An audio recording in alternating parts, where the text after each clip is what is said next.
Pressure കുക്കറിൽ പിടിക്കുന്ന കറകൾ നീക്കുവാൻ അല്പം ജലം ഒഴിച്ചിട്ട് വെക്ക് തിളക്കുവാൻ.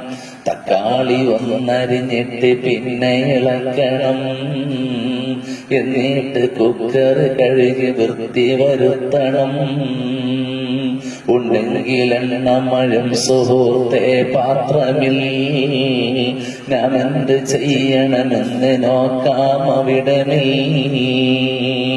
അലക്കുന്ന കാരം ഉപ്പ് സമവും ചേർത്ത് ചൂടുള്ള ജലമിൽ കഴുകു പോകും തീർത്ത്. ചായക്കറ കൂപ്പിട്ട് പാത്രം തേക്കണം. കറനീങ്ങി വെണ്മ ലഭിക്കുമെന്നോർക്കണം. കറുതേപ്പ് പെട്ടി കടയിലുള്ളത് പോകുവാൻ പെട്ടി ആദ്യം വെക്കണേ ചൂടാക്കുവാൻ. പൊടിയുപ്പ് തുണിയിൽ വിതറി ഇസ്തിരി വെക്കണം.